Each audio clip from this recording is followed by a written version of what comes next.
So on to the topic of today. We're going to be talking about Surpass and GDPR today, and joining me we have Kathryn Myers from our legal team and Clare Stubley from our IT security manager. First timers for webinars? Yeah. So of course legal security, I have to be on my best behaviour today as well. So now GDPR is a bit of a topic that's been bandied around for a good couple of years now, really, as part of people warming up. There's been a lot of webinars and documentation and news articles out there.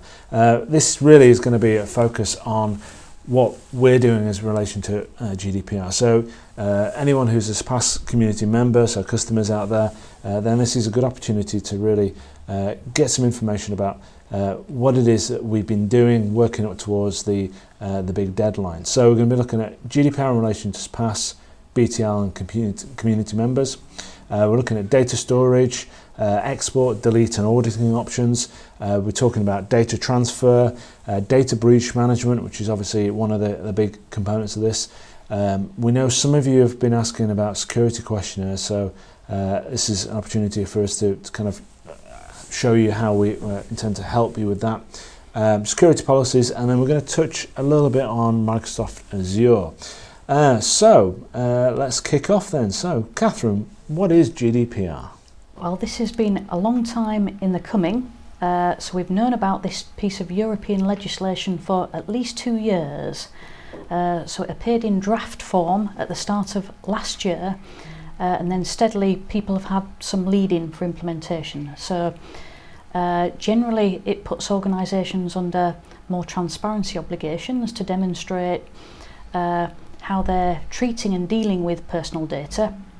So the legal bases of holding and retaining that personal data increases, not just from a consent basis, but also to are you holding this under a legal obligation in the public interest, legitimate interest. So there are wider bases to go at in terms of how you justify keeping data.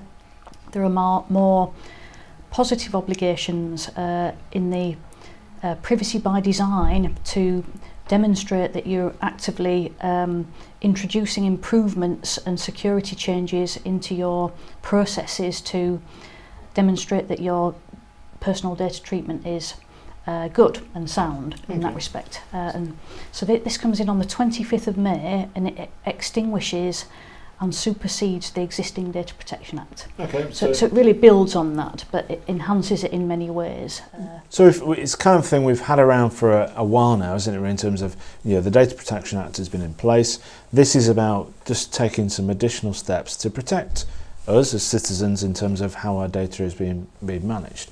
So obviously there's a role within BTL as part of that process. So do you want to just explain what our role has been or what we've been doing as part of our lead-up?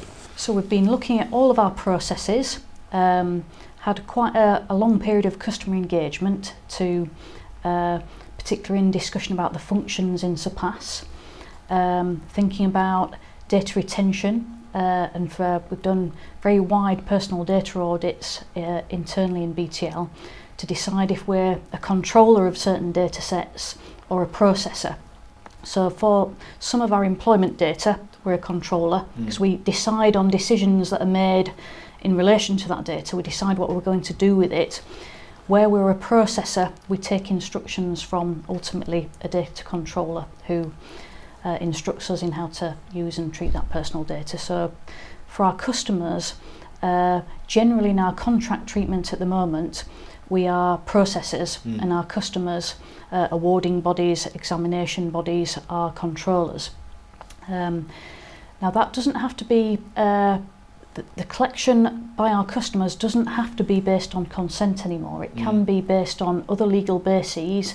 Under Article 6 is the place to look to justify how you're holding that data and how you're passing it on to processors to deal with as well. So it really involves looking at your own data sets and deciding whether you're a controller or a processor.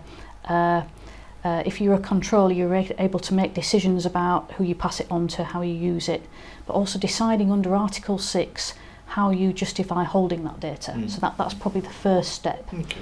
And so we've done that for most of our data sets internally now. Okay, so it's been about, I suppose, from a marketing sense, when I look at it, I'm looking at purely consent and handling and saying, is this person eligible to receive emails from myself? Do they want to kind of get themselves removed from that, and making sure that I can manage that properly? It's a little bit grayer, isn't it, really, when we're talking about kind of assessment activity, or it potentially could be, because you've got candidates who are being you need to be set up for examinations, and that data needs to be passed on to us, and then we might involve some other third parties in their test centre network, etc. So there are some complexities. So we've been looking at that. We've been looking at it with our customers. We've held a series of interviews, haven't we, with our customers, and as part of that work, there's the team here have been putting together a kind of frequently asked questions list, which will be circulated to the account managers and passed on to our customers later on this week, I believe. So if you have any questions at any point during this webinar today, then please do drop them through. There's a little form at the side. We'll try and answer them today, but if they're very, very technical, then we might need to just think about it in a bit more detail and get back to you with some clarification. Okay, so what data do we store in Surpass? What kind of information do we contain at the moment? So we've got data fields in Surpass. We've got first name, middle name, last name, gender, candidate reference, date of birth, email, telephone number, location. So that could be an address, for example. Yeah. Not all customers use those data fields. Okay. We've also got two sensitive data fields, which are or special categories of data under the new regime. Those are reasonable adjustments where, in theory, if you want to, you can populate some medical details about a candidate, or also ethnicity. Now, some customers use those fields, some don't. Yeah. So if I was to sit with someone in our live services team who let me have a little peep, we'd see that across the spectrum, different customers populate some fields, others don't. Yeah. So it's entirely really controlled by our customers and their administrative staff that they appoint to populate Surpass in that way. Yeah. So you don't. We had some discussion internally about the data fields, but actually where we've got to with the data fields is that it's been some customers like it as it is. Yeah. And we've got to the basis of the data fields that we've got now because customers have requested them historically. So we've no action. We've decided not to remove the data fields, but if customers don't want to use them, they don't have to populate them. So they're there really for as the fields information. It's entirely your responsibility if you wanted to populate those out, and it'd be worth having a look to see what data you have, because obviously non-sensitive data is I suppose there's less regulation or less control needed around that. It's still sensitive information, or it's still personal data, isn't it? But the sensitive information like reasonable adjustment and ethnicity are categories that you need to think about whether or not you actually do need to store that information.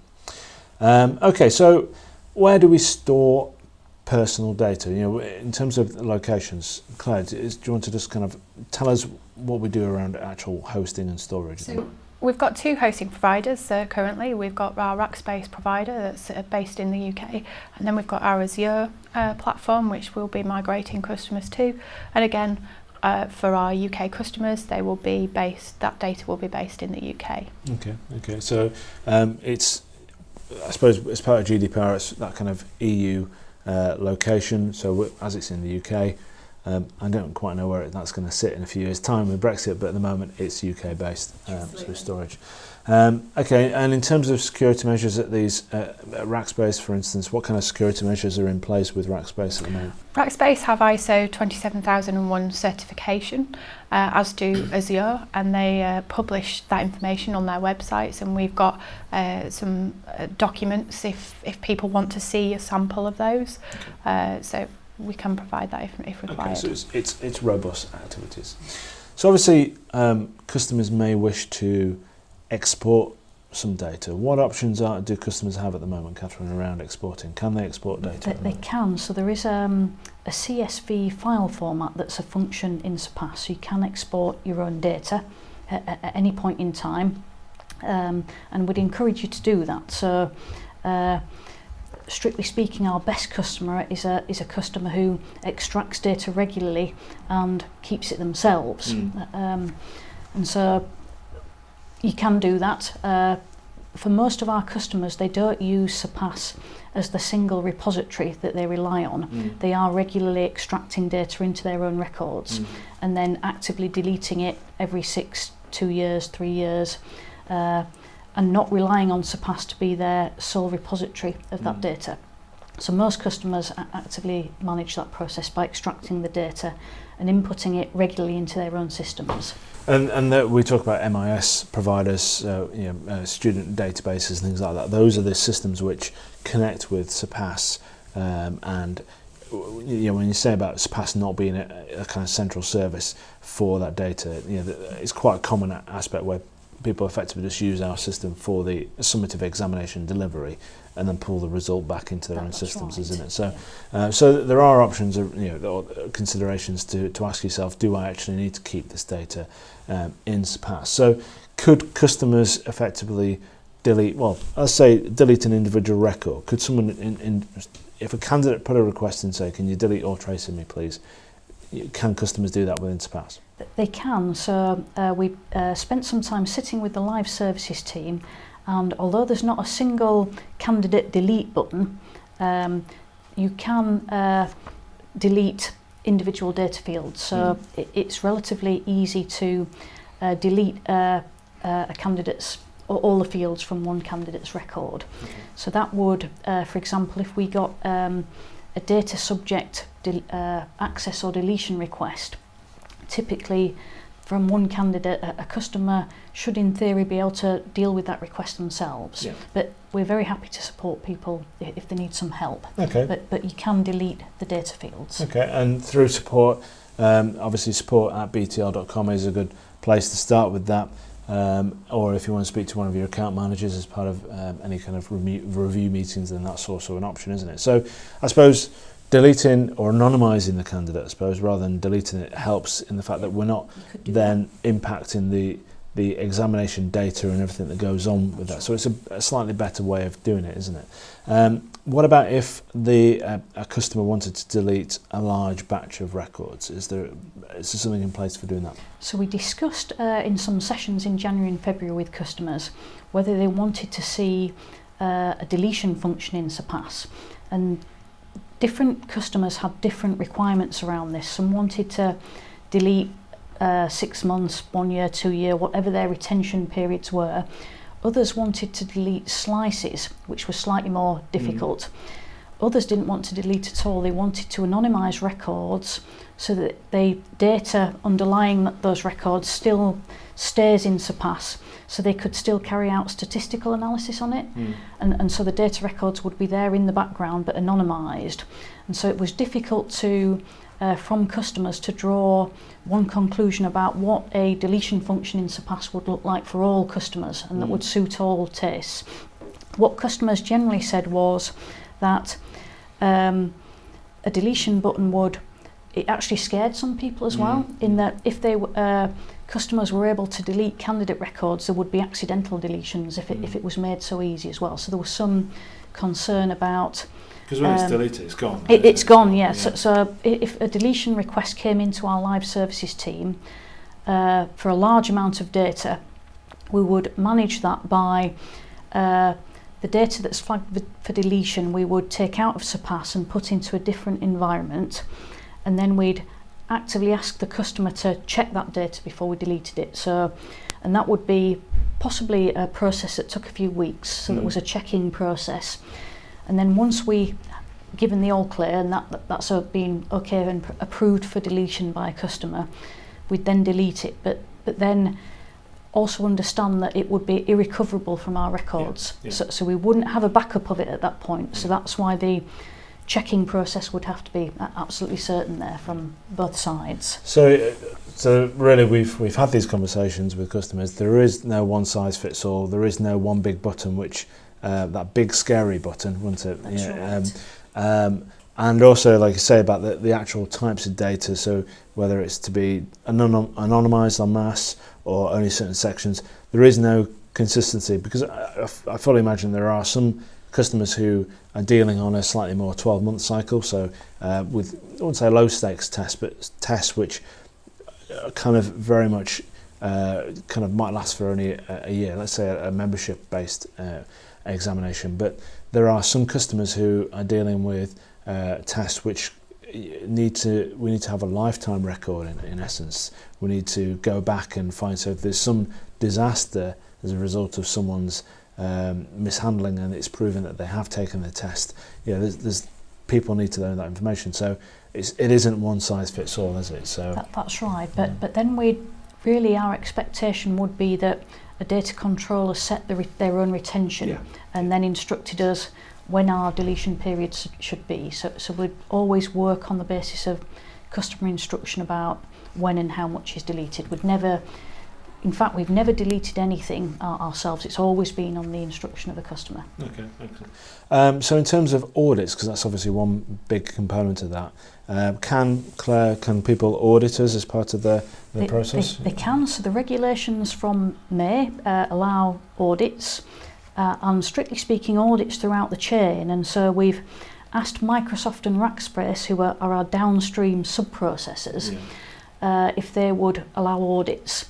And they've said, well, no, because our relationship is really with BTL, and so we don't want the floodgates opening to thousands of people. Is basically what they said.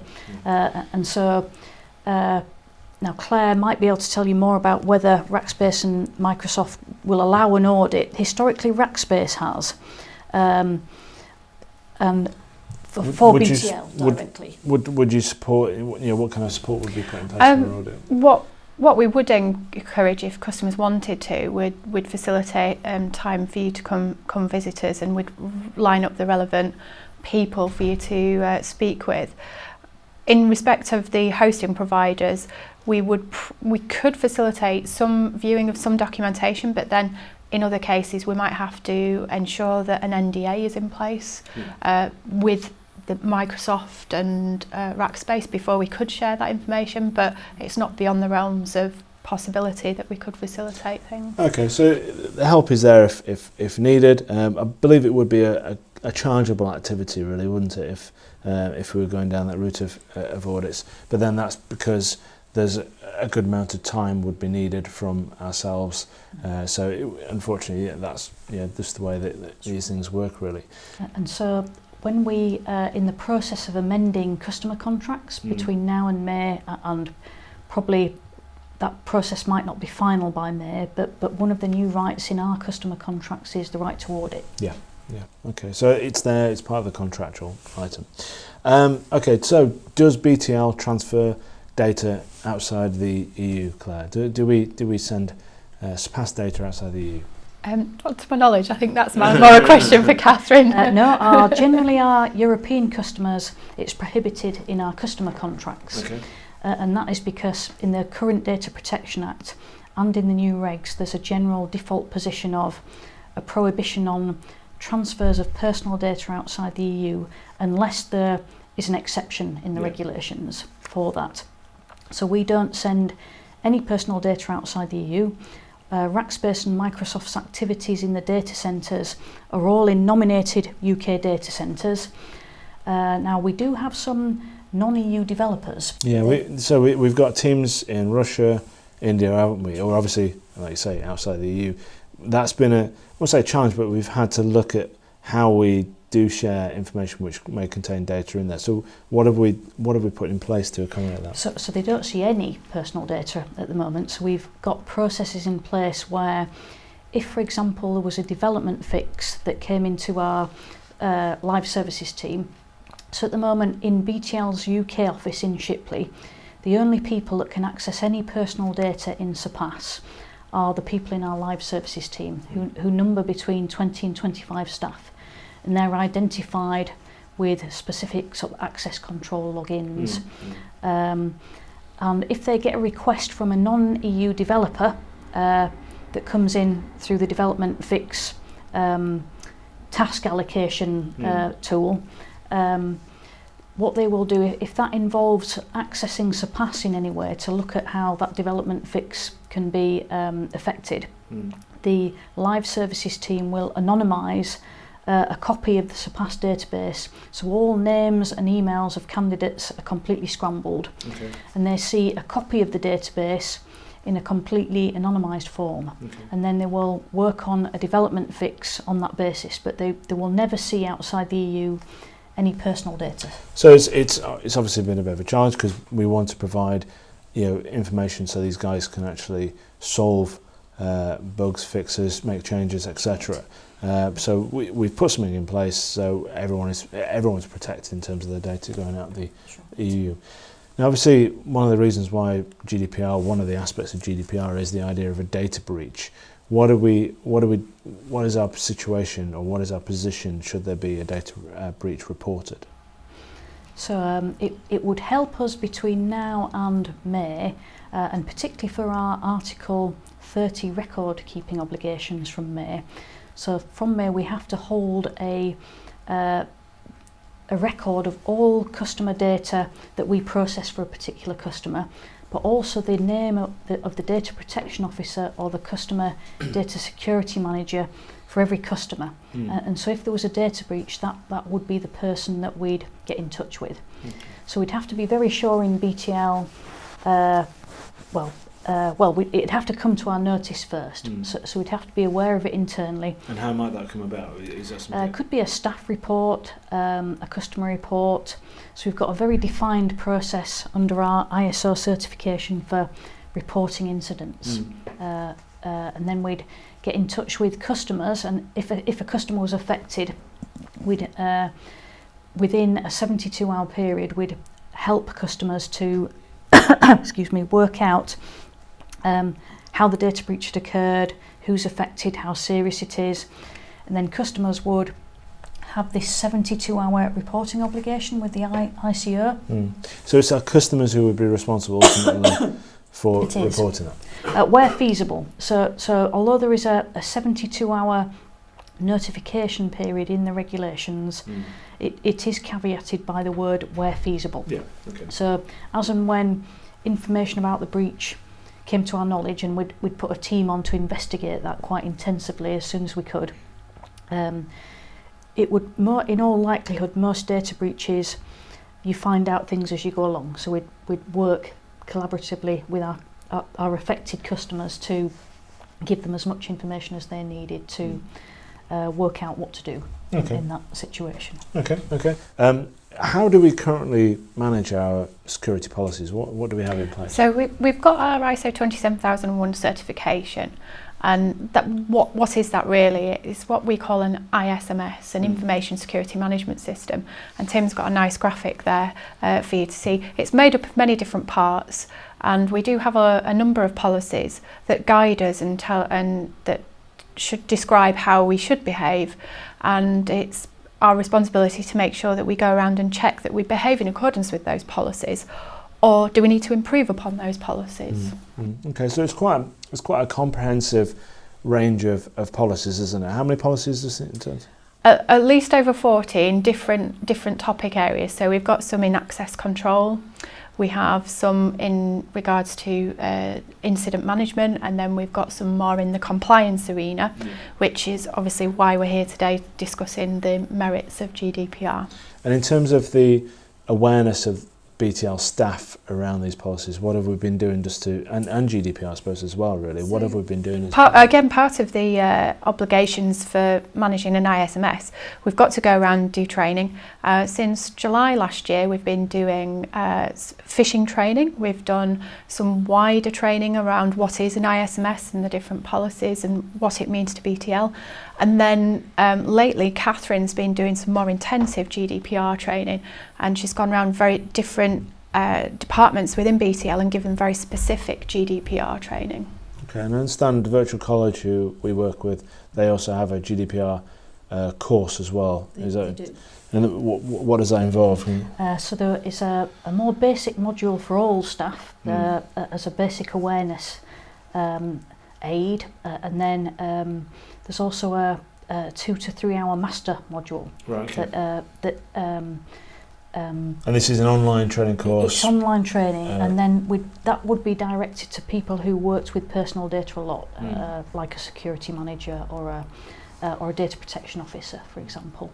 But internally within BTL, we've also had everyone has been through some GDPR training now, and would be doing annual top-up training every May going forward. Okay, so it's, I suppose, when it comes to who is responsible for, I asked this question of you earlier, it's everyone, isn't it? It's everyone's responsibility. So it's worth checking out those virtual college courses if you did want to kind of bring your staff up to level. I know there's an absolute plethora of people out there offering all sorts of GDPR related activities. So there's plenty of sources, but that would be a good one to look at. So one of the things that we've been asked a few times as part of this, and it's probably, I wouldn't say prompted this, but it's been one of the fuels to this, is the idea of people asking us for security questionnaires. What can we do to help people with security questionnaires? So we've been compiling a lot of the feedback from customers that we've had in January and February, and looked at some example questionnaires, and we've tried to consolidate those into our own customer frequently asked questions document. So this will be ready on Friday this week for people who'd like to know a bit more, and it will cover what Surpass functionality, it will cover what BTL has been doing around GDPR and data security. So if you had a particular security questionnaire, you'd be able to take information from this and populate a security questionnaire yourself. So this, we've tried to design it so that it covers most questions that we'd get asked in this arena about Surpass or our test centre network.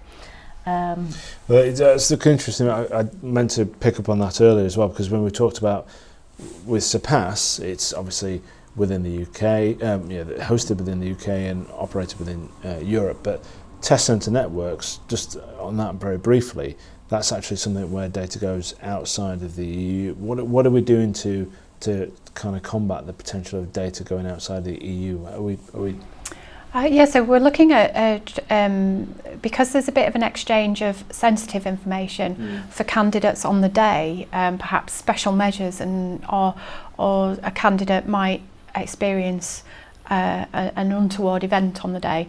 We're looking at trying to bring in some enhanced protection around our email system, and we're looking at some encryption providers to be able to do that. Okay, and we're looking to, are we piloting that? Is that something? Oh, sorry, yeah, piloting that in the next 3 to 6 months with our test centre network suppliers. It's I suppose it's one of those strange things, isn't it? Because we need to send that information. The candidate is actually probably outside the EU anyway, so, but yes, we're putting in measures to make sure that that's sensitively handled. So just going back to the security questionnaire side of things then, if customers are unable to get answers that they want from the FAQs that we've got, they can get in contact with us, and That's right. and we would potentially look at a security questionnaire for you. But obviously if that's going to be a big job, That's right. Often they can be 1 or 2 days of work. Yeah. So if it was a very large security questionnaire, we'd expect to charge our time, which is why we've tried to produce our own FAQ that answers most of the questions that you typically have in a GDPR or a data security questionnaire. Now that's not to say we have a lot of policies that we'd let customers see. So we have a lot of transparency on our business continuity processes in particular. So if there are particular data security, data protection, business continuity policies you'd want to see, we wouldn't charge you for sending those. But if the expectation was that it was 1 or 2 days work to fill in quite a large questionnaire, we would expect to charge for that. Okay, so because we've been through this process a few times now, and we've had these interviews, I suppose we feel reasonably comfortable that these questions are answered as part of the FAQ document that we have. So all being well, you shouldn't need to ask too many additional questions. If there's short questions, then fine, but anything longer, then yeah, more effort will be required, I suppose, won't it? That's only fair. So we've been using Rackspace as our hosting system for a number of years now. I think really from when Surpass, certainly Surpass 12 went live, and I think it was being used previously that for some of the 11 customers. As we're moving towards Azure, what kind of benefits or what kind of changes will this mean for Surpass in relation to GDPR and security, etc.? What impacts are we expecting to see from that? So we're expecting more resilient and security features in Azure than we currently have in Rackspace. In particular, the obligations around ensuring that we've got robust systems to deal with data loss. So we have a backup tape system in Azure, which will be a 7-day backup tape process. And the backup tape will be maintained at a separate data location. And so it will extract data from the main server every few seconds, I believe. So it's geo-replication of data into the backup, and potentially, because it talks to the second data retention location all the time, data loss could be reduced to 15 minutes if there was an outage in the service. Okay. So it does improve our ability to minimise data loss, potentially down to 15 minutes on a major outage, which we've never had. Well, we're talking for a major outage, we're talking right. a data centre disappears, really, aren't we? It's that kind of territory, isn't it? If a data centre disappeared, we would have to get a new data centre to effectively reconstruct the data. So it's not a true disaster recovery situation in the event that a data centre is completely lost. But it is a backup. So as long as the data centre remains in existence, it is a way of a backup tape process that 7 days of recovery on the backup tapes to restore lost data. The data is minimised to potentially 15 minutes, the maximum loss that could occur in that process. And data restoration should be quicker on Azure if there was a major outage. Yeah. But these things are they're quite rare, aren't they? We need to plan for them. That's why we put these policies in place. But it is quite a rare event. Now, I believe the planned move to Azure is for the 30th of March, I think, is the planned outage, and there are notices on outage movement on the, we don't plan outages, do we? If you look on when you log into Surpass, there is a notice on there which provides you with some more information about that. Is there any further information about GDPR and Azure that you want to discuss today? Is there anything else that you want to kind of cover? No? Well, you've been a quiet bunch today in terms of questions, but I suppose this has been about us disseminating a good couple of sessions we've had with customers and a good couple of years' work, really, in terms of preparing for GDPR. So, as ever, if there are any questions that you have, please, by all means, get in contact with us at the marketing team, or speak directly to your account manager. I'm sure they'll be able to help and provide you with some information on that side of things. So, well, thank you very much, guys, for providing an update today. It's been really useful. If you do want to see more events like this, then please get in contact with us and we'll make efforts to arrange it. We have actually got the Surpass conference in October, which is the 11th and 12th of October in Bristol, where I'm sure we'll be doing a bit more of a kind of catch-up on GDPR and any other security aspects. Just a quick reminder of those events that are coming up. So we've got the e-assessment question in a few weeks' time on the 18th and 19th of April. We've got our next webinar which is going to be a case study webinar from the Welding Institute. That's on the 24th of April. And then we're looking at our next release on the 1st of May. So from myself, Tim Burnett, from Kathryn Myers and Clare Stubley, thank you very much for your attention today.